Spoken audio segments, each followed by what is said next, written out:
ஆண்டவராகிய இயேசு கிறிஸ்துவின் கிருபையும் சமாதானமும் உங்கள் அனைவரோடும் கூட இன்றைக்கும் இருப்பதாக.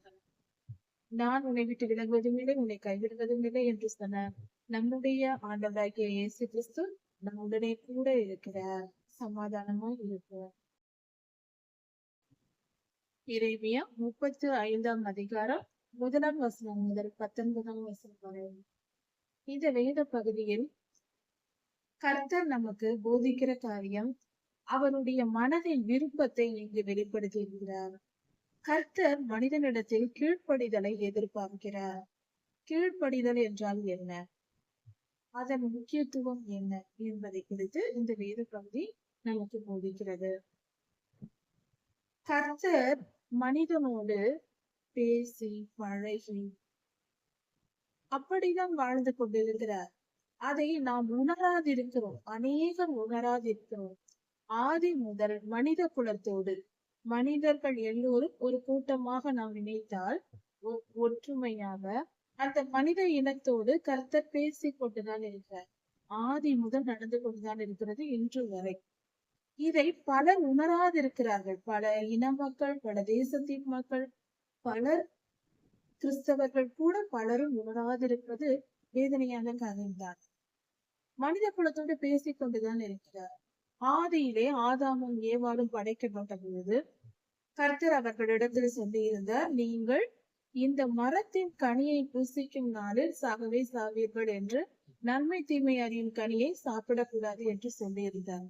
அந்த மரத்தின் கனி, அந்த பழம் மிகவும் அழகானது, பார்ப்பதற்கு மிக அழகான ஒரு பழமாய் இருந்தது.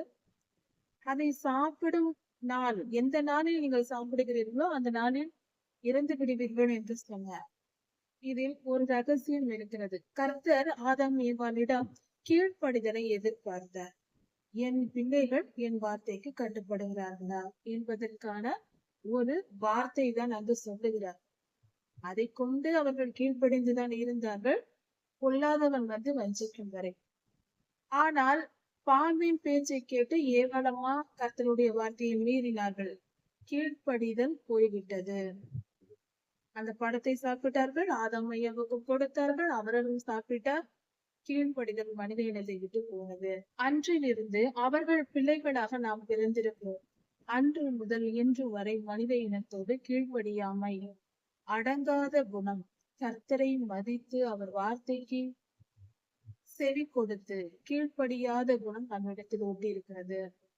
ஒரு காரியம் நாம் நினைத்து பார்ப்போம். இன்றைய வாழ்க்கையை நாம் நினைத்து பார்க்கும்போது நம்முடைய பிள்ளைகள், பெற்றோர்கள் எவ்வளவுதான் நல்வழி காட்டினாலும் பிள்ளைகள் ஏற்றுக்கொள்வதை எதிர்ப்பார்கள். இப்படிப்பட்ட குடும்பமாய் இருந்தாலும், ஒற்றுமையான குடும்பம் என்று சொல்லிக் கொண்டாலும், அவர்கள் குடும்பத்தில் பிள்ளைகள் பெற்றோர்களை எதிர்ப்பார்கள். இந்த எதிர்ப்பு இருக்கதான் செய்யும். இது எப்பொழுது வந்தது என்றால் ஆதாம் ஏவாள் காலத்திலேயே வந்துவிட்டது. ஆதி பிதாக்கள் கால அவர்கள் காலத்திலேயே வந்துவிட்டது. வேத வசனங்கள் மனித வாழ்வை குறித்தும் கர்த்தரை குறித்தும் நித்திய ஜீவனை குறித்தும் நமக்கு போதிக்கிறது. இப்படி கர்த்தர் நமக்கு எல்லாவற்றையும் வெளிப்படுத்தி நாம் தெளிவாய் புரிந்து நீதியின் பாதையில் நடந்து கர்த்தருடைய ராஜ்யத்தை, பரலோகத்தை சுதந்திரித்துக் கொள்ள வேண்டும் என்று கர்த்தர் விரும்புகிறார். அதற்கேற்ற வழிகளில் நடக்க அவர் தமது வார்த்தைகளை எழுதி வேதாகமத்தில் நமக்கு கொடுத்திருக்கிறார். அதை படித்து அதை கடைபிடித்து கொண்டு வாழ வேண்டியது நம்முடைய கடமை. இதுதான் கர்த்தர் நமக்கு சொல்லி இருப்பது. அதாவது ஒரு ஃப்ரிட்ஜோ ஒரு வாஷிங் மிஷினோ நாம் வாழும் போது எலக்ட்ரானிக் பொருட்கள் எது வாங்கினாலும் அதற்கு மேனுவல் கொடுக்கப்பட்டிருக்கும். அதை படித்து அந்த பொருளை பயன்படுத்தும் போது மிக சரியாக பயன்படுத்தலாம். அந்த பொருள் நீண்ட ஆயுளுடன் உதவியா இருக்கும். அது சீக்கிரம் பழுதாகாது, நல்ல நிலைமையில் நம்மால் வைத்திருக்க முடியும். அதுபோல இந்த உலகத்தையும் மனிதனையும் படைத்தவர் கர்த்தர். அவர் நமக்கு வாழ்க்கை என்றால் என்ன, இதை இப்படித்தான் வாழ வேண்டும், இங்கு இப்படித்தான் செயல்பட வேண்டும் என்ற வாழ்க்கையின் தத்துவத்தை கொடுத்திருக்கிறார். அதை கேட்டு கீழ்ப்படிந்து நாம் நடக்கும் பொழுது அது நமக்கு சிறந்த வாழ்க்கையாக, நீதியின் பாதையில் நடக்கும் வழியை நமக்கு போதித்து நம்மை நித்திய ஜீவனை கொண்டு போய் சேர்க்கும். அந்த வாழ்க்கை சிறந்ததாக இருக்கும். ஆனால் கர்த்தர் சொல்வதை கேட்காமல் கீழ்ப்படியாமல் இருக்கும் பொழுது, கீழ்ப்படிதல் என்பதே கர்த்தர் நம்மிடத்தில் எதிர்பார்ப்பது. கீழ்ப்படிதல் என்றால் அதற்குள் மரியாதை என்பதும் அடங்கி இருக்கிறது. நாம் யாருக்கு மரியாதை கொடுக்கிறோமோ அவர்கள் வார்த்தையை கேட்போம். அவர்கள் வார்த்தையை கேட்கிற நாம் அதற்கு கீழ்ப்படிந்தும் நடப்போம். நாம் யாரை மதிக்கிறோம்? நாம் கர்த்தருக்கு மரியாதை கொடுத்தால் அவருக்கு நாம் கீழ்ப்படிந்து நடப்போம். கர்த்தருடைய வார்த்தைகளை நாம் கேட்காமல் இருக்கிறோம் என்றால் அவரை உதாசீனப்படுத்துகிறோம் என்று பொருளாகிறது. கர்த்தரை ஒரு பொருட்டாக எண்ணாமல் நாம் அவரை கேர்லெஸ்ஸாக நினைக்கிறோம் என்பது பொருளாகிறது. அப்படி நாம் செய்யவே கூடாது. நாம் கர்த்தருக்கு கீழ்ப்படிய வேண்டும். நம்முடைய பழக்கமும் சுபாவமும் அடங்காத குணம்தான். கீழ்ப்படிதல் என்பது நமக்கு சுபாவமாக இல்லை. நம் பிறப்பிலேயே பார்க்கும் பொழுது சிறு வயதிலிருந்தே சில பிள்ளைகள் மிகவும் எதிர்த்து கொண்டே இருப்பார்கள். எதிர்த்து பேசுவார்கள். பெற்றோருக்கு கீழ்ப்படிய மாட்டார்கள், பள்ளியில் கீழ்ப்படிய மாட்டார்கள், இப்படி இருப்பார்கள். அதற்கு காரணம் அந்த பிறப்பின் சுபாவம், DNA. பெற்றோர்கள் பிள்ளைகளை கீழ்ப்படிதலை கற்றுக் கொடுத்து சிறு குழந்தையா இருக்கும் போதே வளர்க்க வேண்டும். சொல்லுவதை கேட்கும் பழக்கத்தை உண்டு பண்ண வேண்டும். கீழ்ப்படிதல் என்றால் என்ன?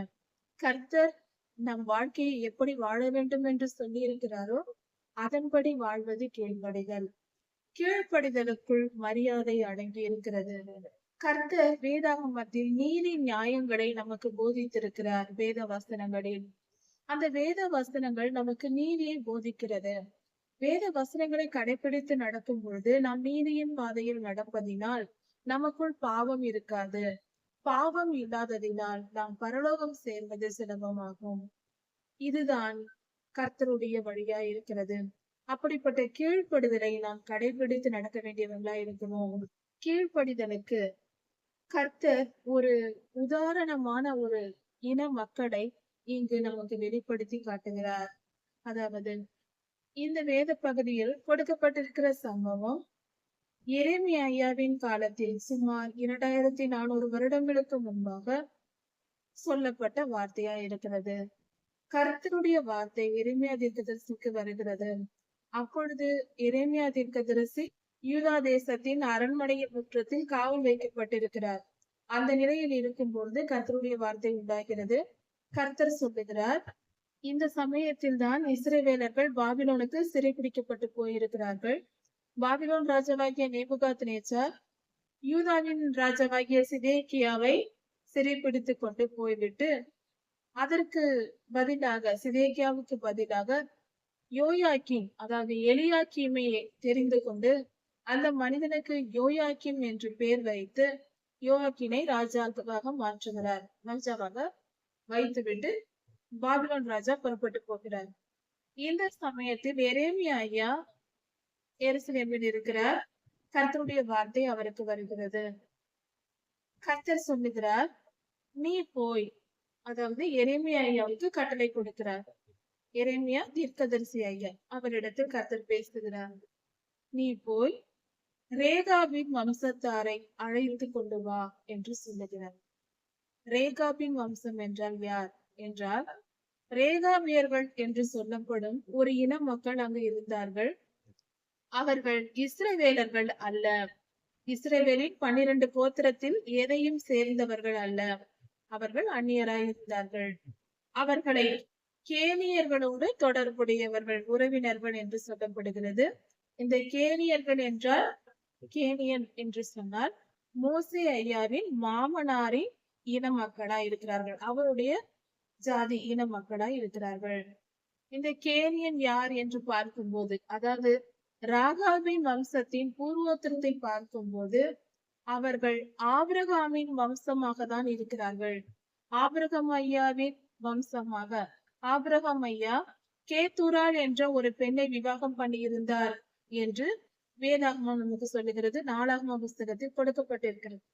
அப்படி பார்க்கும்போது அந்த கேத்தூராள் என்னும் அந்த பெண்ணுக்கும் ஆபிரகாம் ஐயாவுக்கும் பிறந்த பிள்ளைகளின் வம்சத்தில் வந்தவர்கள் தான் இந்த ரேகாபியர்கள்.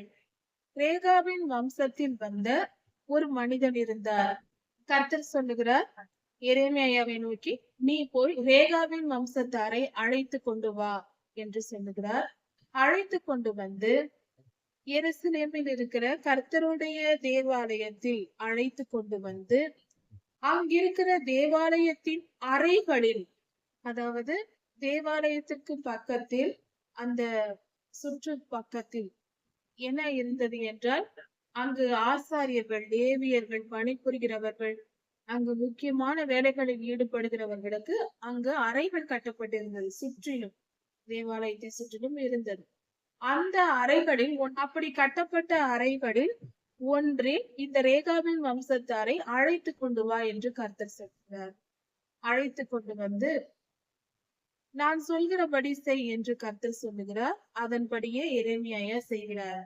அதாவது என்ன செய்கிறார் என்றால், ரேகாவின் வம்சத்தாரை எரேமியா அழைத்து கொண்டு வருகிறார். வந்தவர்கள் யார் என்றால், யெசனியாவையும் அவர்களுடைய ரேகாவின் வம்சத்தாரை சேர்ந்த யெசனியா என்னும் மனிதனையும், அந்த மனிதனுடைய சகோதரர்களையும், அந்த மனிதனின் யெசனியாவின் குமாரர்களையும், ரேகாவின் குடும்பத்தார் எல்லோரையும் அழைத்து கொண்டு எரேமியா வருகிறார்.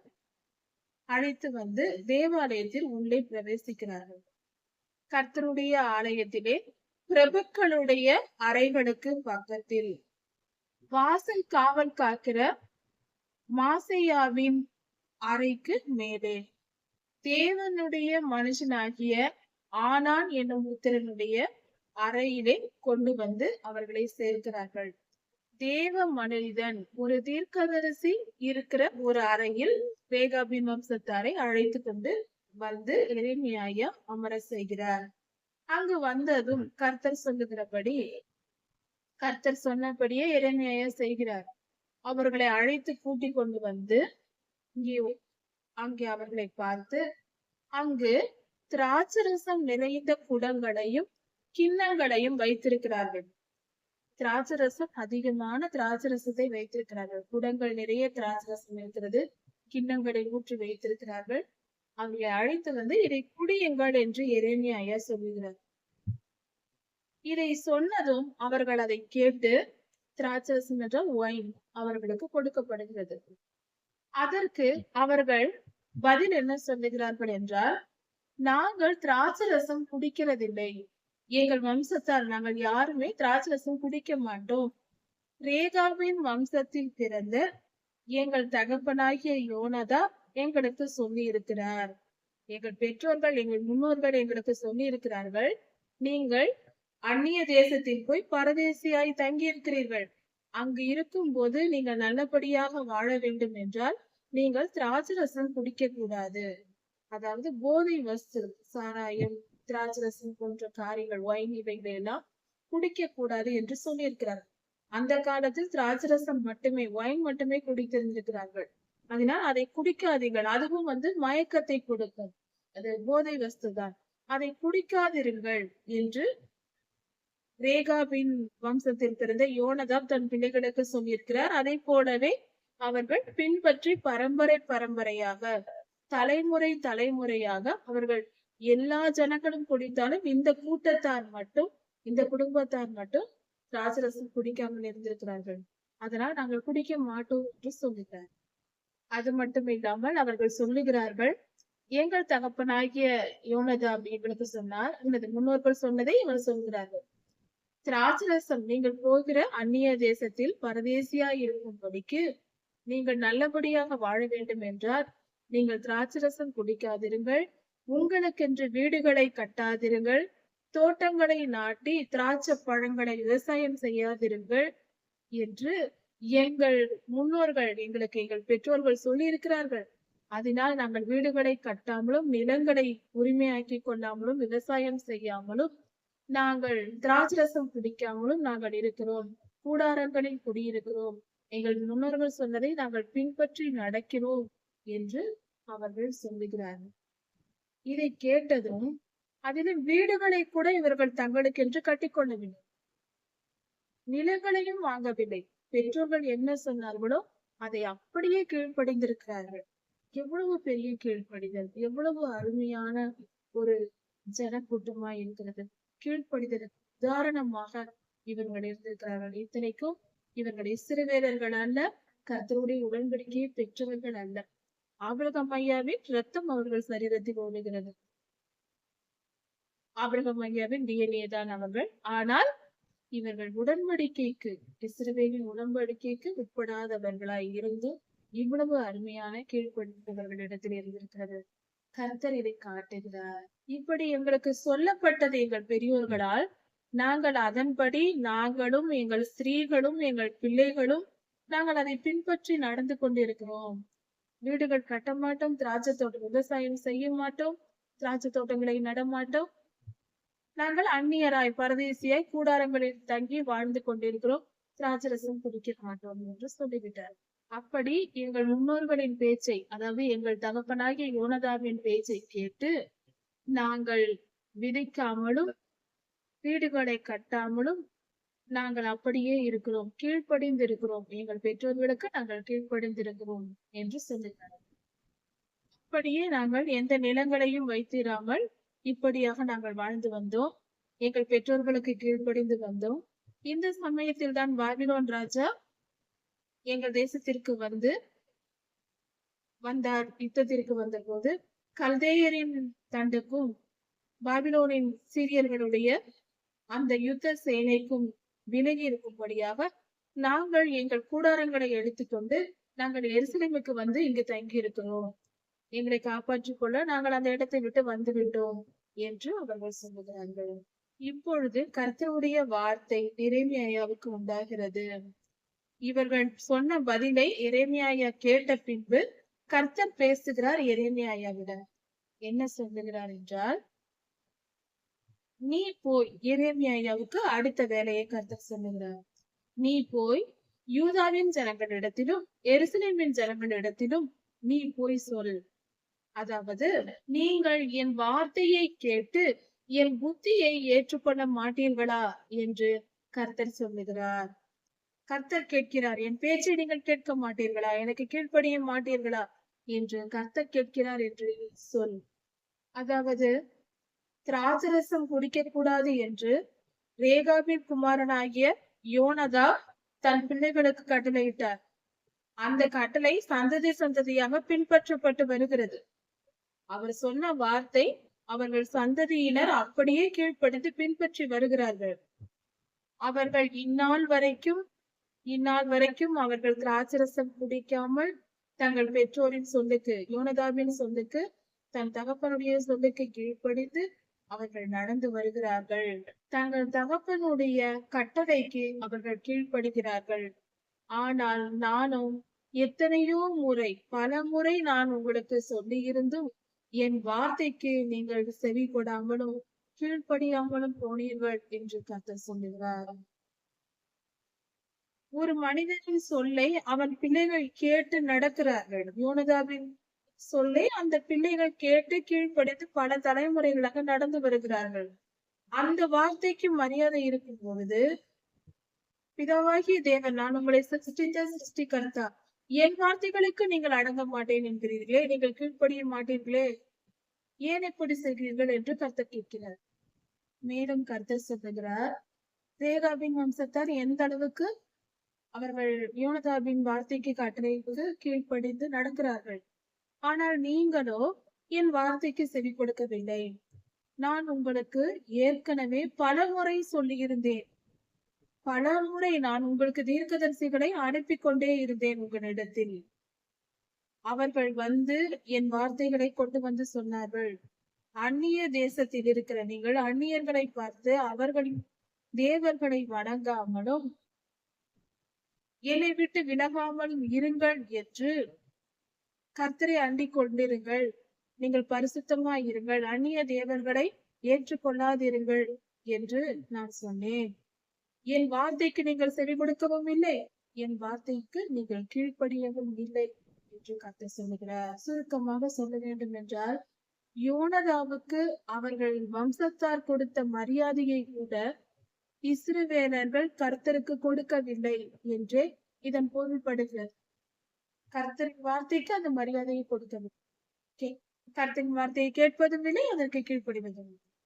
யோனதாபின் பிள்ளைகள் யோனதாபுக்கு கீழ்ப்படிந்து அந்த தகப்பனின் வார்த்தைகளை கேட்டு நடந்தார்கள். தகப்பன் கட்டளையிட்ட அந்த வார்த்தைகளுக்கு கேட்டு அதை கடைபிடித்து நடந்தார்கள், வாழ்க்கையில் கீழ்ப்படிந்தார்கள். ஆனால் நான் என் ஜனமாகிய இஸ்ரவேலுக்கு கொடுத்த வார்த்தைகளை இந்த யூதா ஜனங்களும், ஏனென்றால் ஒட்டுமொத்தமாக இஸ்ரவேலர்கள் கீழ்ப்படியவில்லை. அதனால் எல்லா கோத்திரத்தையும் விட்டு யூதா ஜனங்களை மட்டும் தெரிந்து கொண்டு கர்த்தர் அவர்களை வழிநடத்தி கொண்டிருந்தார். யூதா ஜனங்களும் எருசலேமின் குடிகளும் இதை கேட்கவில்லை. கர்த்தரின் வார்த்தைக்கு செவி கொடுக்காமல் போனார்கள்.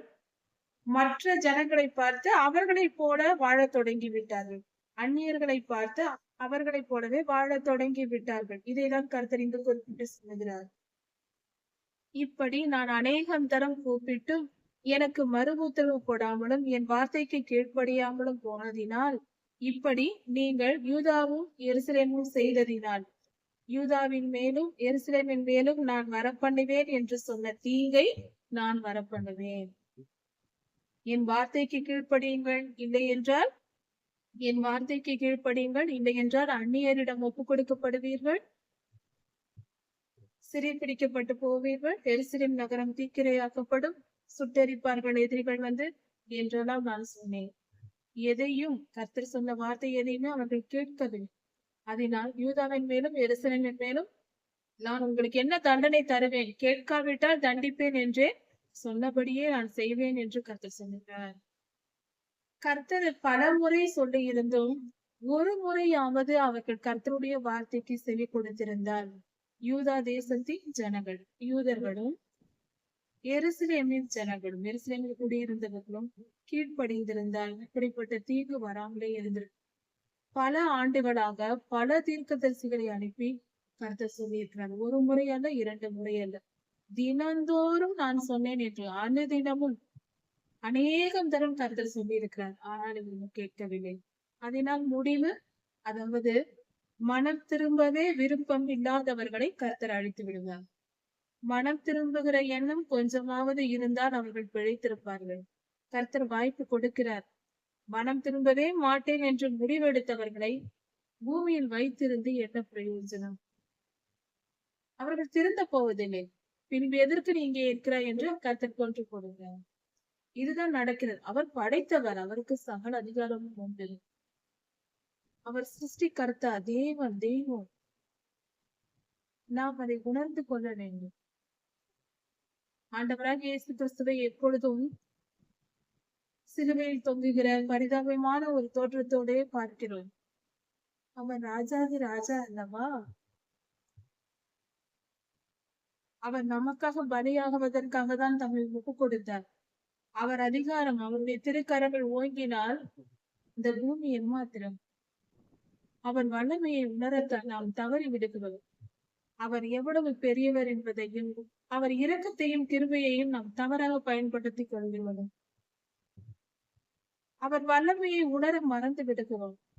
இப்படி யூதர்களுக்கும் எருசலேமின் குடிகளுக்கும் தீங்கை வரப்பண்ணுவேன் என்று சொன்ன கர்த்தர் ரேகாவின் குடும்பத்தாரை குறித்து பேசுகிறார். அவர்களிடத்தில் பேசுகிறார். அங்கு தேவாலயத்தின் அறையில் வந்து திராட்சரசம் குடிக்க மாட்டோம் என்று சொன்னார்கள் அல்லவா? அவர்களுக்கு கர்த்தர் ஒரு ஆசீர்வாதத்தை தருகிறார். அவர்கள் கீழ்ப்படிதலுக்கு ஏற்ற ஒரு நல்ல ஒரு பரிசு கிடைக்கிறது. கர்த்தர் சொல்லுகிறார், நீங்கள் உங்கள் தகப்பனாகிய யோனதாப் சொன்ன கட்டளையை எல்லாம் கேட்டு கீழ்ப்படிந்து நடந்து கொண்டு இருக்கிறீர்கள். அதனால் நீங்கள் உங்கள் தகப்பன் சொன்ன கட்டளைகளுக்கெல்லாம் கீழ்ப்படிந்து எல்லா கட்டளைகளையும் கடைபிடித்து நடந்து கொண்டு வருகிறீர்கள் என்று கர்த்தர், சேனைகளின் கர்த்தர் சொல்கிறார். கர்த்தர் இதை கவனித்துக் கொண்டே இருக்கிறார். இவர்கள் என்ன செய்கிறார்கள் என்பதை. கர்த்தர் எல்லாரையும் கவனித்துக் கொண்டிருக்கிறார் என்பதை நாம் புரிந்து கொள்வோம். கர்த்தர் அவர்களுக்கு கட்டளை கொடுக்கவில்லை, அதனால் அவர்களை கண்டு கொள்ளாமல் இல்லை. எல்லாரையும் கர்த்தர் பார்த்து கொண்டுதான் இருக்கிறார்கள். மனித இனம் அவரால் படைக்கப்பட்டது அல்லவா? அவர் எல்லாரையும் கவனித்துக் கொண்டிருக்கிறார். நீங்கள் கீழ்ப்படிந்தீர்கள் என்று கர்த்தரை சொல்லுகிறார் அந்த ரேகாவின் குடும்பத்தாரை பார்த்து. இப்படி நீங்கள் செய்ததினால் உங்கள் கீழ்ப்படிதலை, அவர்கள் கீழ்ப்படிதலுக்கு ஏற்ற ஒரு வெகுமதி கொடுப்பது போல கர்த்தர் சொல்லுகிறார். நீங்கள் இப்படி கீழ்ப்படிந்ததினால் எனக்கு முன்பாக ரேகாபின் வம்சத்தாரில் எப்பொழுதும் எனக்கு முன்பாக நிற்கிற மனிதன் புருஷன் இருப்பான். உங்கள் சந்ததி அற்று போவதில்லை, செழித்திருக்கும், வளர்ந்திருக்கும், நிரந்தரமாய் உங்கள் சந்ததி ஆசீர்வதிக்கப்படுகிறது என்று சொல்லுகிறார். மனிதர்கள் ஒரு சிலர் கீழ்ப்படிந்து நடந்ததினால் அவர்கள் சந்ததியே நிலைத்திருக்கும் என்று கர்த்தர் சொல்லுகிறார். கர்த்தர் எவ்வளவாய் மனிதனிடத்தில் நற்குணங்களை விரும்புகிறார். நற்குணங்கள் ஒரு மனிதனிடத்தில் இருந்தால் அந்த மனிதனுடைய சந்ததியே கர்த்தர் ஆசீர்வதிக்கிறார். ஆபிரகாமையா நீதிமானாய் இருந்தார், விசுவாசமாய் இருந்தார், அவர் சந்ததியே கர்த்தர் ஆசீர்வதித்தார். அதே போலதான் இப்பொழுது இந்த ரேகாபின் வம்சத்தாருக்கும் நடக்கிறது. அவர்கள் பெற்றோர்களுக்கு அவர்கள் கீழ்ப்படிந்ததினால் அவர்கள் சந்ததியை நிரந்தரமாய் கர்த்தர் ஆசீர்வதித்து வளர பண்ணுகிறார், செழித்தோங்க பண்ணுகிறார். கர்த்தர் மனிதனிடத்தில் கீழ்ப்படிதலை எதிர்பார்க்கிறார். நாம் கீழ்ப்படிந்து நடக்க வேண்டியது நம்முடைய கடமை. நம்மை நாமே உருவாக்கி கொள்ளவில்லை. நாம் வாழும் பூமி, காற்றை, தண்ணீரை, உணவை, நமக்குரிய எதையும் நாம் நம்முடையது என்று நாம் சொல்லிக் கொள்கிற எதற்கும் நாம் உரிமை உடையவர்களாக நாம எதையும் படைக்கவில்லை. ஒரு சொட்டு தண்ணீரையும் நம்மால் உருவாக்க முடியாது. நாம் சுவாசிக்கும் ஒரு துளி ஆக்சிஜனையும் நம்மால் சுவாசிக்க உற்பத்தி செய்ய முடியாது. எல்லாம் கர்த்தர் கொடுத்தது. அதை பயன்படுத்தி வாழ்ந்து கொண்டிருக்கிறோம். நாம் நிற்கும் பூமி, நம்மை தாங்கி கொண்டிருக்கிற இந்த நொடியிலும் நம்மை தாங்கி கொண்டிருக்கிற இந்த பூமி கர்த்தர் படைத்தது. அப்படி இருக்க சகலமும் அவருடையதா இருக்க, நாமும் அவர் திருக்கரங்களால் படைக்கப்பட்டவர்களா இருக்க, அவருக்கு கீழ்ப்படிந்து வாழ வேண்டியது மிகவும் அவசியம். அதை புரிந்து கொள்வோம். நம் இஷ்டப்படி நாம் வாழ்வது மகா பாவம். அப்படி செய்யவே கூடாது. நம் விருப்பங்களை தூக்கி எறிந்து அது குப்பை என்பதை உணர்ந்து கர்த்தருடைய சித்தத்திற்கு கீழ்ப்படிந்து அவருக்கு பிரியமானவர்களாய் நடந்து இவ்வுலக வாழ்க்கையில் வெற்றி பெற்று கர்த்தருடைய ராஜ்யத்தையும் சுதந்திரித்துக் கொண்டார். எரேமியா 36ஆம் அதிகாரம் 1 முதல் 32 வசனங்கள் வரை.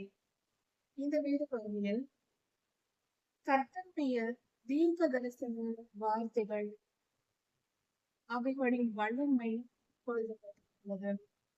அதாவது கர்த்தர் இஸ்ரவேலருக்கு காண்பிக்கும் இரக்கம், கிருபை எவ்வளவு பெரிதா இருக்கிறது. கர்த்தர் மனிதன் தவறு செய்யும் பொழுது எடுத்த உடனே அந்த மனிதனை தண்டித்து விடுகிறேன். அவர் மிகுந்த கிருபை உள்ளவராய், இரக்கம் உள்ளவராய், மனம் திரும்புவதற்கான வாய்ப்புகளை அநேகம் தரம் கொடுத்து அவர் முற்றிலும் மனம் திரும்ப விருப்பமில்லாத நிலையிலே அவர்களுக்கு நியாயத்திற்கு கற்றார். அவர் எவ்வளவு இரக்கம் உள்ளவர், கர்த்தருடைய அன்பு எவ்வளவு பெரியது என்பதை இந்த விடப்படுகிறது. மனிதர்களாகிய நம்மால் இத்தனை அக்கிரமத்தை கொடுத்து கர்த்தர் அவ்வளவு பொறுமையுள்ளவராக இருந்து நம்முடைய அக்கிரமங்களை எல்லாம் பொறுத்து கொண்டு மனம் திரும்ப அநேகம் வாய்ப்புகளை தருகிறார். கடைசி வரைக்கும் மனம் திரும்பாமல் இருக்கும் போது அந்த மனிதனை அழைத்து போகிறார். கர்த்தர் நீதி உள்ளவர், அவர் கிருபை எவ்வளவு பெரியது என்பதை அந்த வேத வசனங்கள். யூதா தேசத்தில் யோயாக்கீம் என்னும் ராஜா 4ஆம் வருடம் அரசாங்கம் கொண்டிருக்கும் பொழுது எரேமியா தீர்க்கதரிசிக்கு கர்த்தருடைய வார்த்தை வருகிறது. சுமார் 2400 வருடங்களுக்கு முன்பாக நடைபெற்ற சம்பவம் இது. கர்த்தர் எரேமியா தீர்க்கதரிசியிடம் பேசுகிறார். அப்பொழுது ஒரு வார்த்தை நாம் கவனிக்க வேண்டும். கர்த்தர் நேற்றும் இன்றும் என்றும் மாறாதவர் என்று அன்று அவர் எப்படி செயல்பட்டாரோ அதே குணத்தோடு இன்றும் செயல்படுகிறார். கர்த்தருடைய குணநலன்களை நாம் புரிந்து கொள்ளும் போது நாம் கர்த்தருக்கேற்ற விதமாய் திருந்தி வாழ்வதற்கும் அவரிடத்தில் நன்மையை பெறுவதற்கும் மிகவும் உதவியாயிருக்கும். கர்த்தரின் குணாதிசயங்களை புரிந்து கொள்ள வேண்டும். நாம் அவருடைய இருதயத்திலிருந்து புறப்பட்ட அன்பின் கடிதங்களான ஆண்டவராகிய இயேசு கிறிஸ்துவின் வசனங்களை நாம் படிக்க வேண்டும். வேத புத்தகம் முழுவதும் ஆண்டவராகிய தேவன், பிதாவாகிய தேவன், குமாரன், பரிசுத்த ஆவியானவர் தம் இருதயத்தில் இருந்து எழுதி கொடுத்த கடிதங்களாய் இந்த வேதம் இருக்கிறது. இந்த வேத புஸ்தகத்தை படிப்பதன் மூலம் கர்த்தரின் இருதயத்தை அறிந்து கொள்ளலாம். அவர் விருப்பம் என்ன என்பதை புரிந்து கொள்ளலாம். அதற்கேற்றபடி நாம் தெரிந்து வாழும்போது ஒரு மணப்பெண், ஒரு மனைவியானவள் தன் கணவனுக்கு ஏற்றபடி மாறி கணவனுக்கு பிடித்த காரியங்களை செய்து அவர் அன்பை பெற நினைப்பது போல உலகெங்கும் இருக்கிற மனித இனம் கர்த்தரை புரிந்து கொண்டு அவருக்கு ஏற்றபடி மாறுவது மனித வாழ்க்கைக்கு நல்லது.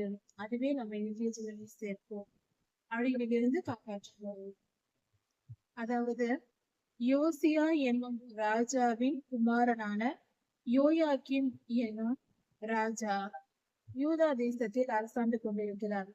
அப்பொழுது கர்த்தருடைய வார்த்தை எரேமியாவுக்கு வந்து கர்த்தர் சொல்கிறார், யோசியாவின் நாட்கள் முதற்கொண்டு நான் தீர்க்க தரிசனமாக இஸ்ரவேலருக்கு சொன்ன வார்த்தைகள் எல்லாவற்றையும் எரேமியாவுடன் பேசிக்கொண்டே இருக்கிறார். கர்த்தர் சொல்லிக் கொண்டே இருக்கிறார் தலைமுறை தலைமுறையாக. அந்த வசனங்களை எல்லாம், நான் சொன்ன தீர்க்க தரிசனங்களை எல்லாம் ஒரு புஸ்தகத்தில் எழுது என்று கர்த்தர் சொல்லுகிறார். புஸ்தகம் என்றால் சுருளாக இருக்கும். அந்த காலத்தில் ஒரு துணியை சுருட்டி வைப்பது போல துணியில் எழுதி அதை சுருட்டி வைத்திருப்பார்கள். அந்த கால ராஜாக்கள் பயன்படுத்திய சுருள், புஸ்தக சுருள் என்று சொல்லப்படுகிறது. இப்படியாக யோசியா ராஜாவின் நாள் முதல் கொண்டு இந்நாள் வரைக்கும் நான் உன்னோடு பேசி சொல்லிய யூதா ஜனங்களை குறித்தும் இஸ்ரவேல் ஜனங்களை குறித்தும் சகல ஜனங்களை குறித்தும் நான் பேசி சொல்லின அந்த தீர்க்கதரிசன வார்த்தைகளை எல்லாம் அந்த புஸ்தக சுருளில் எழுது என்று கர்த்தர் சொல்லுகிறார். யூதாவின் குடும்பத்தார், யூதா ஜனங்கள், யூதர்கள் எல்லாம் தங்கள் அக்கிரமங்களை விட்டு மனம் திரும்பும்படியாக, அதாவது எரேமியா ஐயா அவர் ஏற்கனவே சொல்லியிருந்த தீர்க்க தரிசனங்களை எல்லாம் ஒரு சுருளில் எழுதி அதை அந்த ஜனங்களுக்கு, அன்று வாழ்கிற அந்த ஜனங்களுக்கு சொல்லும் போது அந்த ஜனங்கள் அதை கேட்டு ஒருவேளை மனம் திரும்பலாம். உலகம் பல வருடங்களாக சொல்லப்பட்ட தீர்க்க தரிசனங்கள் அதை அன்று கேட்கும் பொழுது அதை கேட்டு அவர்கள் மனம் திரும்பி அவர்கள் அக்கிரமத்தை விட்டு திரும்பினால் நான் அவர்களை மன்னிப்பேன் என்று கர்த்தர் சொல்கிறார். இதையெல்லாம் ஒரு புஸ்தகத்தில் எழுது, இதை அவர்களுக்கு கொடுப்போம்.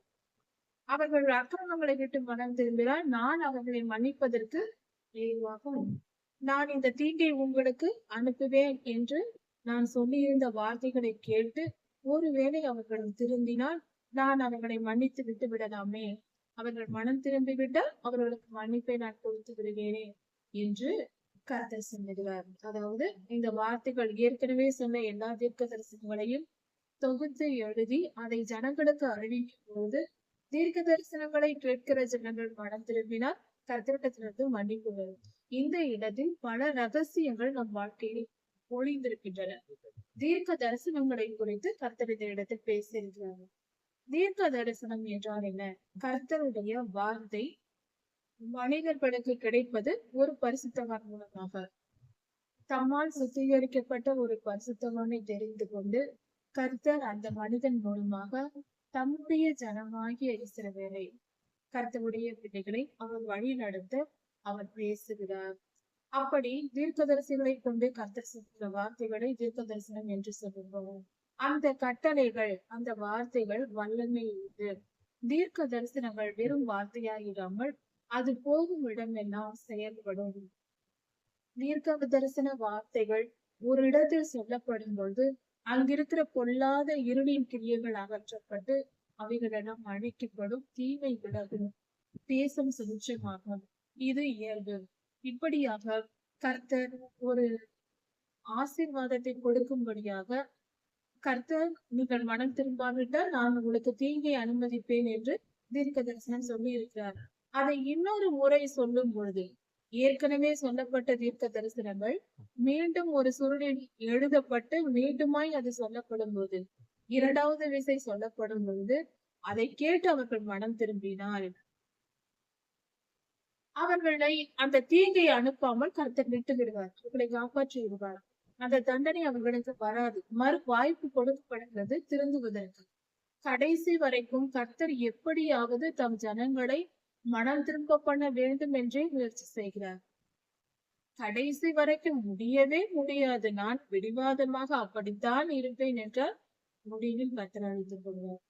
இத்தனை பல வருடங்களாக அனுதினமும் அவர் சின்னங்களை சொல்லி அனுப்பியும் அவர்கள் திருந்தவில்லை. கடைசி வாய்ப்பை கர்த்தர் கொடுக்கிறார். இப்படியாக கர்த்தருடைய வார்த்தையை கேட்ட எரேமியா நேரியாவின் குமாரனாகிய பார்வக் என்ற ஒரு மனிதனை கர்த்தர் நேரியாவின் குமாரனாகிய பார்வக் என்கிற ஒரு மனிதனை எரேமியா தீர்க்கதரிசி அழைத்து, எரேமியா தீர்க்கதரிசி கர்த்தருடைய வார்த்தைகளை சொல்லுகிறார். அதை பார்வக்கு பேப்பரில் எழுதுகிறார். அதாவது புஸ்தக சுருளில், நாம் இன்று பேப்பரில் எழுதுவது போல அவர் புஸ்தக சுருளில் எழுதுகிறார். இப்படி சொல்ல சொல்ல அந்த தீர்க்க தரிசனங்கள் எல்லாம் புஸ்தக சுருளில் எழுதப்படுகிறது. இப்படி எழுதப்பட்டு முடித்தவுடனே எரேமியா பாருக்கை அழைத்து சொல்லுகிறார், நான் தேவாலயத்திற்குள் பிரவேசிக்க கூடாது, நான் அடைக்கப்பட்டவன், நான் இத்தனை காலம் சிறையில் இருந்திருக்கிறேன், பரிசுத்த தேவாலயத்திற்குள் நான் வரவில்லை, அங்கு நான் எனக்கு உட்படக்கூடாது, நான் வரவில்லை. அதனால் நீ போய் என்ன செய், பாருக்கு அழைத்து சொல்லுகிறார், நீ போய் நீ எழுதின கர்த்தருடைய வார்த்தைகளை கர்த்தருடைய உபவாச நாளில், கர்த்தருடைய உபவாச நாளில் ஜனங்கள் காதுகள் கேட்கும்படியாய் நீ அதை வாசி, அந்த புஸ்தக சொல்லில் இருப்பதை படித்து சொல். அதை நீ படிக்க படிக்க அங்கு வருகிற ஜனங்கள், எருசலேமின் பட்டணத்தாரும் யூதா பட்டணங்களில் இருந்து எருசலேமுக்கு வருகிற ஜனங்களும் அவர்கள் காதுகளால் கேட்கும்படியாக நீ இதை படித்து, இந்த தீர்க்க தரிசனங்களை படித்திரு, அதை வாசி என்று சொல்லுகிறார் எரேமியா. இப்படி வருகிறவர்கள் எல்லாம் கேட்கும்படியாக வாசி என்று சொல்லுகிறார்.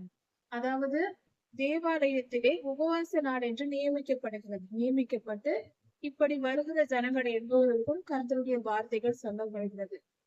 இப்படி இந்த வார்த்தைகளை நீ சொல்லும் பொழுது, கர்த்தருடைய வார்த்தைகளை பாருக்கு அறிவிக்கும் பொழுது, தீர்க்க தரிசனங்களை படித்து சொல்லும் போது, அதை கேட்ட இஸ்ரவேல் ஜனங்கள் ஒருவேளை தங்கள் பொல்லாத வழிகளை, அக்கிரம வழிகளை விட்டு மனம் திரும்பி அவர்கள் தீய காரியங்களை விட்டு விலகினால் அவர்கள் பாதுகாக்கப்படுவார்கள், கர்த்தரிடத்தில் இரக்கம் பெற்றுக் கொள்வார்கள்.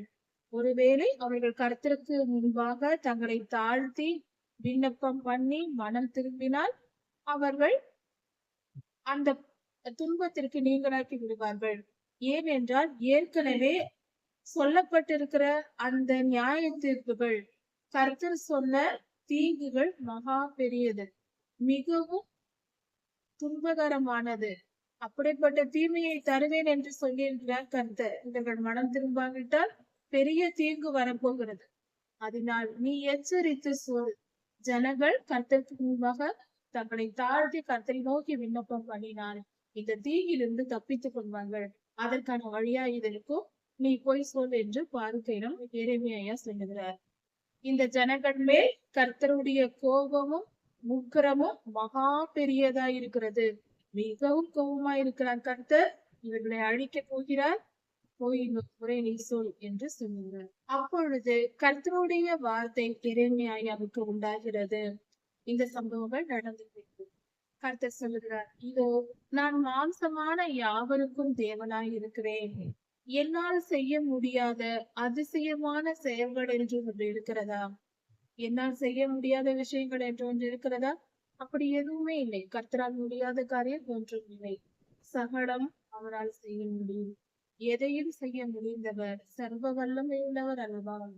சகலத்தையும் செய்ய அவர் வல்லமை உள்ளவர். என்னால் செய்ய முடியாத காரியம் என்று ஒன்று உண்டா என்று சொல்கிறார்.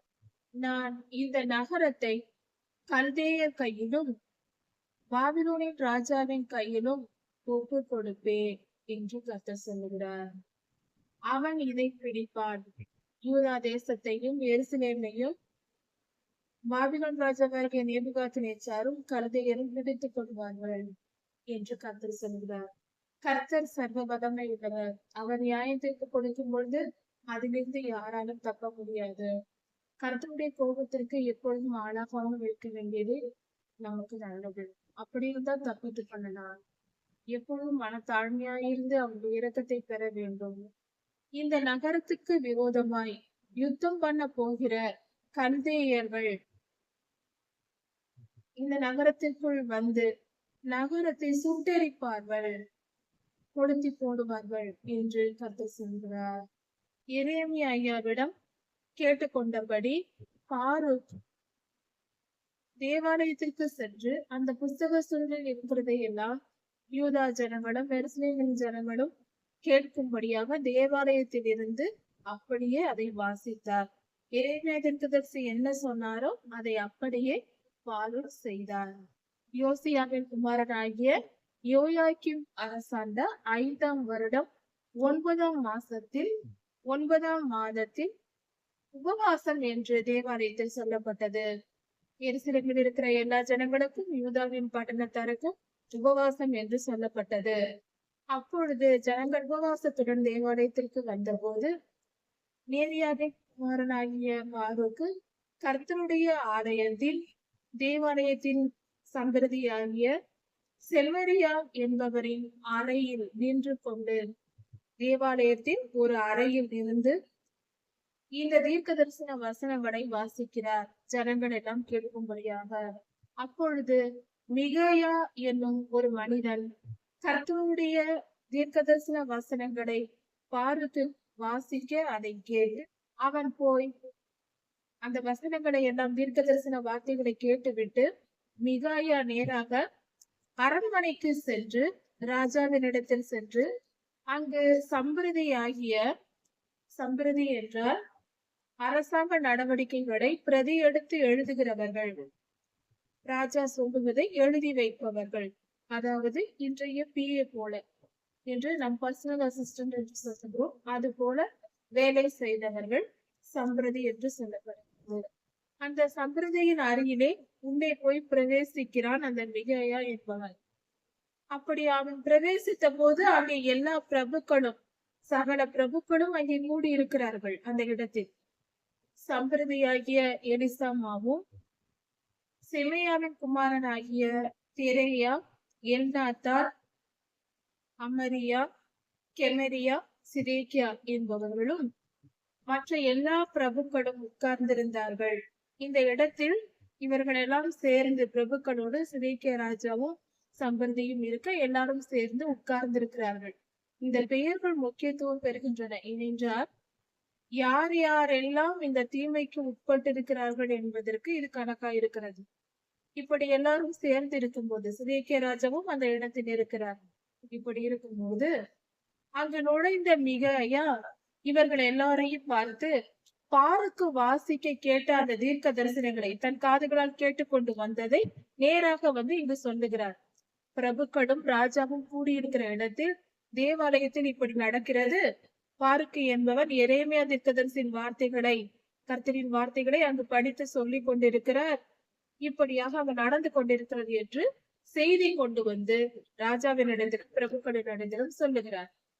அப்பொழுது எல்லா பிரபுக்களும் யெகூதி என்கிற ஒரு மனிதனும், அப்பொழுது எல்லா பிரபுக்களும் சேர்ந்து யெகூதி என்னும் ஒரு மனிதனை பிடித்து பாருக்கினிடத்தில் அனுப்பி, மிகாயா நேராக வந்து இங்கு சொல்லிவிட்டார். இப்பொழுது இவர்கள் எல்லாம் யெகூதியை பிடித்து பாருக்கினிடத்தில் அனுப்புகிறார்கள். ஜனங்கள் கேட்கும்படியாக நீ வாசித்துக் கொண்டிருந்த அந்த சுருளை எடுத்துக்கொண்டு இங்கே வா என்று சொல்லி அனுப்புகிறார்கள். பிரபுக்கள் எல்லாம் சேர்ந்து ஆள் அனுப்புகிறார்கள் யெகூதியை. பாருக்கை அழைத்துக் கொண்டு அந்த சுருளையில் எடுத்துக்கொண்டு வா என்று. இப்படியாக யெகூதி பாருக்கை அழைக்க செல்லுகிறார். பாருக்கு சுருளோடு தன் கைகளில் சுருளை எடுத்துக்கொண்டு நேராக இங்கு வந்து விட்டார். இப்படி பாருக்கு அங்கு வந்த போது அங்கிருந்தவர்கள் எல்லாம் சேர்ந்து நீ உட்கார்ந்து கொண்டு இந்த புஸ்தக சுருளில் இருப்பதை வாசி, நாங்கள் கேட்கிறோம் என்று சொல்லுகிறார்கள். அப்படியே பாருக்கு அதை வாசிக்கிறார். தீர்க்க தரிசன வார்த்தைகளை சுருளில் எழுதப்பட்டிருப்பதை இவர் வாசித்து சொல்லுகிறார். அப்பொழுது அந்த எல்லா வார்த்தைகளையும் இவர்கள் கேட்கிறார்கள். கேட்டு பயம் அடைகிறார்கள். இப்படிப்பட்ட தீங்கு வரப்போகிறதோ, இவ்வளவு பெரிய தீமை. இவர்கள் சுகபோகமாக வாழ்ந்து கொண்டிருக்கிறார்கள், அக்கிரம வழியில் வாழ்ந்து.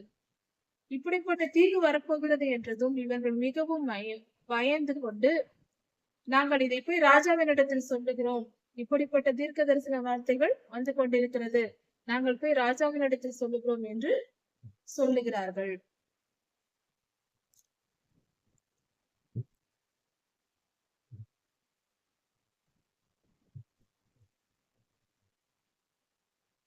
எரேமியா வாய் சொல்ல, நீ எப்படி இதை எழுதினாய் என்று பாருக்கை நோக்கி கேட்கிறார்கள். எப்படி இந்த வசனங்கள் உனக்கு கிடைத்தது? இந்த தீர்க்கதரிசன வார்த்தைகள் உனக்கு எப்படி வந்தது? அதை சொல் என்று கேட்கிறார்கள். அதற்கு பாருக், எரேமியாய தம் வாயினால் அவர் சொன்னார். அவர் சொல்ல சொல்ல நான் அப்படியே எழுதினேன். அவ்வளவுதான் என்று சொன்னார். அவர் வாயின் வார்த்தைகளை நான் கேட்டு மையினால் இந்த கிறிஸ்தக சொல்லில் நான் எழுதினேன் என்று சொன்னேன். இப்படி பாருக் சொன்ன உடனே அங்கிருந்த பிரபுக்கள் பாருக்கை நோக்கி, நீயும் எரேமியா தீர்க்கதரிசியும் இருவரும் போய் ஒளிந்து கொள்ளுங்கள். நீங்கள் இருக்கிற இடம் யாருக்கும் தெரியக்கூடாது. அதனால் நீங்கள் இருவரும் போய் ஒளிந்து கொள்ளுங்கள் என்று சொல்லுகிறார்கள். பிரபுக்கள் எல்லாம் சொல்லுகிறார்கள். இந்த செய்தி இன்னும் ராஜாவுக்கு போய் சேரவில்லை. பிரபுக்கள் மத்தியில் இந்த பேச்சுவார்த்தை நடந்து கொண்டிருக்கிறது. பிரபுக்கள் மட்டும் தீர்க்க தரிசன வார்த்தைகளை கேட்டிருக்கிறார்கள். அந்த இடத்தில் சிதேக்கியா ராஜா இல்லை. அந்த சுருளை சம்பிரதையாகிய எலிசாவின் அறையிலே கொண்டு வந்து வைத்தார்கள். அந்த சுருளை அங்கே வைத்துவிட்டு ராஜாவுக்கு இதை அறிவிக்கும்படியாக அவர்கள் போனார்கள். அங்கு போய் ராஜாவின் இடத்தில் இப்படியாக சொல்லப்பட்டிருக்கிறது, சுருளை நாங்கள் வாங்கி வைத்திருக்கிறோம், சம்பிரதியின் அறையில் இருக்கிறது என்று சொல்லுகிறார். அப்பொழுது ராஜா சுருளை எடுத்துக்கொண்டு வா என்று எகுதியை அனுப்புகிறார். பாருக்கை அழைத்து வரும்படி அனுப்பின அதே ஆளை, நீ போய் அந்த சுருளை எடுத்துக்கொண்டு வா என்று சொல்லுகிறார். அதே போல எகுதி போய் அந்த சுருளை எடுத்துக்கொண்டு வருகிறார். அந்த சுருளை எடுத்து வந்த எகுதி இப்பொழுது அந்த தீர்க்க தரிசன வார்த்தைகளை கர்த்தர் எரேமியாவுக்கு சொன்ன பாருக்கு சூழ்நிலை எழுதி வைத்த அந்த தீர்க்க தரிசன வார்த்தைகளை யகுதி இப்பொழுது அதை வாசிக்கிறார். ராஜா மற்ற பிரபுக்கள் கேட்க முடியும். யகுதி வாசித்துக் கொண்டிருக்கும் அந்த நேரத்தில் ராஜா குளிருக்காக தங்கும் இடத்தில் அறையில் அமர்ந்திருக்கிறார். இந்த வார்த்தைகளை வாசித்துக் கொண்டிருக்கும் பொழுது யகுதி இந்த வார்த்தைகளை வாசித்துக் கொண்டிருக்கிறார். அப்பொழுது ராஜா குளிர் காய்ந்து கொண்டிருக்கிற அந்த வீட்டில், குளிர்காலமா இருக்கிறது, அதற்கென்று நியமிக்கப்பட்ட அந்த அறையில் அனலை மூட்டி நெருப்பு மூட்டப்பட்டிருக்கிறது. இவர்கள் சுற்றிலும் உட்கார்ந்து குளிர் காய்ந்து கொண்டிருக்கிறார்கள். நடுவில் அனல் வந்து கொண்டிருக்கிறது, விறகுகள் எரிக்கப்படுகிறது, நெருப்பு இருக்கிறது. இந்த நேரத்தில் தான் எகுதி வாசித்துக் கொண்டிருக்கிறார். இப்படி வாசித்துக் கொண்டு 3-4 பத்திகள் எகுதி வாசிப்பதை கேட்டதும் ராஜா அந்த சுருளை எடுத்து தன்னுடைய சூரி கத்தியினால் அறுத்து, அந்த சுருளை அறுத்து தன் முன்னே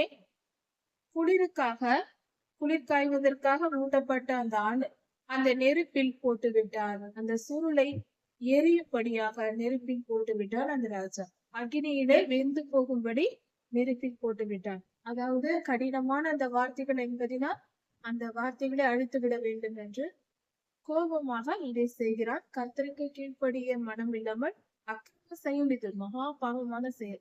ராஜாவும் சரி, அந்த வார்த்தைகளை கேட்ட பிரபுக்களும் சரி, அதை அந்த சூளை எரிக்க வேண்டாம் என்று தடுக்கவும் இல்லை.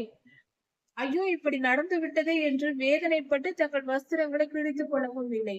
அதாவது அதை குறித்து கவலைப்படாமல் எரிப்பதை பார்த்து கொண்டு சும்மா இருந்தார்கள்.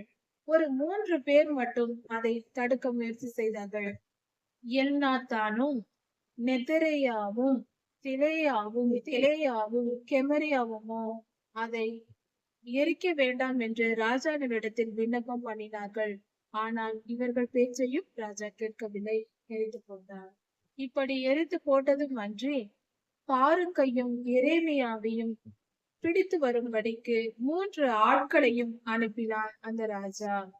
ராஜா அந்த சுருளையும் அந்த சுருளில் எழுதப்பட்ட வார்த்தைகளையும், எரேமியா சொல்ல பாருக்கு எழுதின அந்த வார்த்தைகளையும் சுட்டெரித்த பின்பு, அந்த ராஜா இந்த செயலை செய்த பின்பு கர்த்தருடைய வார்த்தை எரேமியாவுக்கு வருகிறது.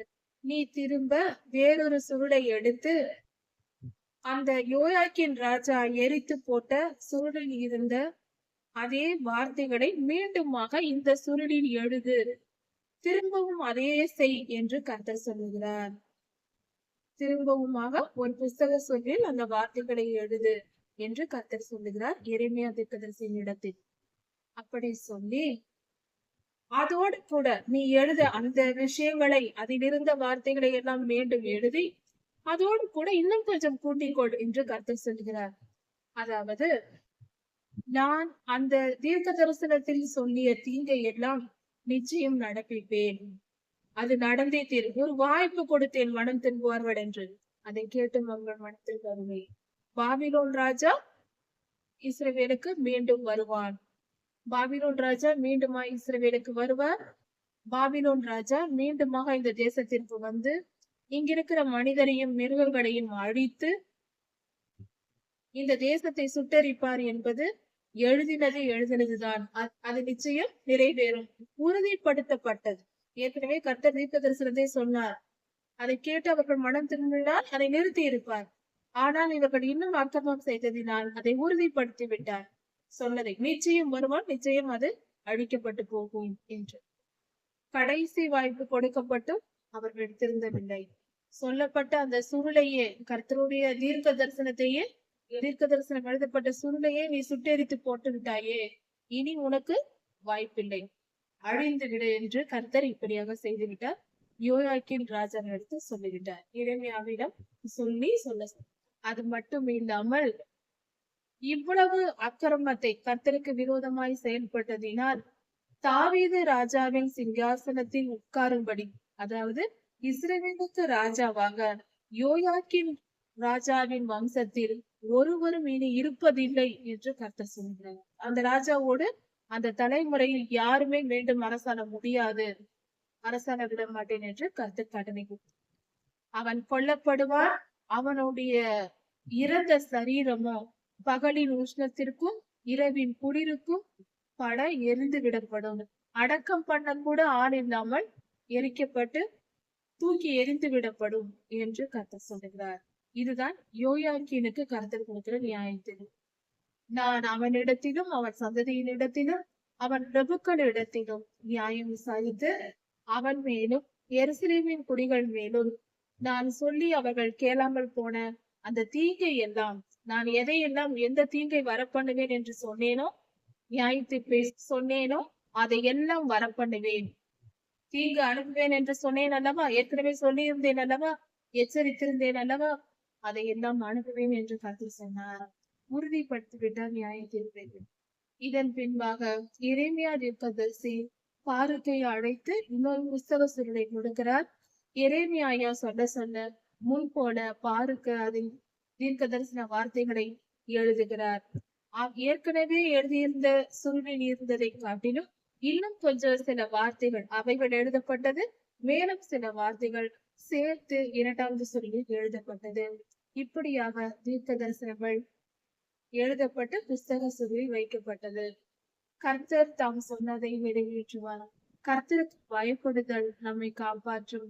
கர்த்தருக்கு பயப்படாமல் நாம் கர்வமாக பெருமையாக நடந்து கொண்டால் அழிவுதான் நிச்சயம் வரும். ஜாக்கிரதையா இருப்போம். கர்த்தருக்கு பயந்து நடப்போம். நம்மை நாம் தாழ்த்துவோம். நம்மால் எதுவும் செய்ய முடியாது என்பதை உணர்ந்து கொள்வோம்.